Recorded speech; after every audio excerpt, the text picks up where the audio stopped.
Welcome back to another episode of The Basement. I'm your host, Wyatt. A former gang member in Missouri just received the Teacher of the Year award, and I'm sure their students know how many grams are in an ounce.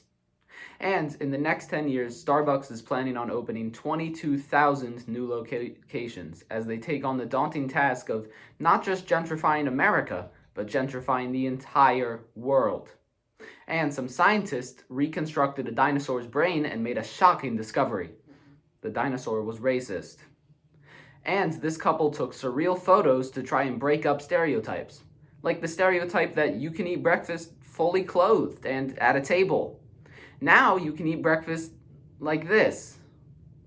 And protesters ripped and set fire to 2 Black Lives Matter signs in Washington, D.C. And if you look at the picture, you can tell it's just a bunch of dads with no Little League game to go to hurl obscenities at, so they decided to be racist. And flight attendants in China are being encouraged to wear diapers to protect against COVID-19. And I'm going to let you guys in on a little secret. It's not to protect from COVID-19. One of the flight attendants in China, and I'm not going to name any names, has been not able to control their bowel movements recently. So they're just having everyone wear diapers instead of singling one person out. I think it's a smart move on their part. And if you've been a consistent viewer of The Basement recently, then you probably realize that Wyatt talks about China in almost every single episode. And I would just like to say, I know. It's not intentional, but there's almost always something going on over there. It's crazy. I probably have 2 jokes about China that I don't do for every single episode.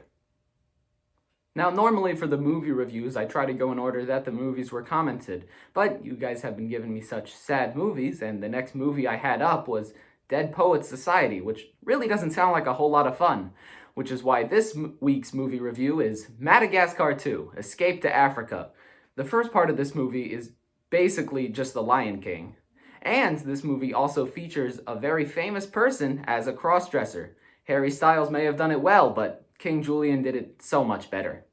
You later learn that King Julian hates the poor, which is just a little concerning. The main antagonist in this movie is just basically Scar from The Lion King if he went to private school.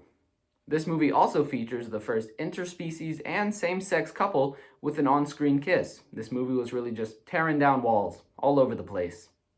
And before you see this movie, I'm sure you're probably living your life thinking, there's no way a professional animation studio would go out of their way to over-sexualize a hippo. And if you want to keep thinking that, don't watch this movie. But at the end of the day, Madagascar 2, Escape to Africa, is just basically The Lion King with way more politics.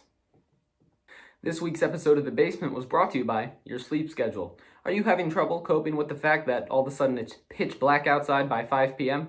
Well, try adjusting your sleep schedule. Time is an illusion. Humans made it up. I don't really know why. And daylight savings was even created by humans for farmers or something. So unless you're a farmer and you have to plow a field in the morning, just go to bed when it's dark outside.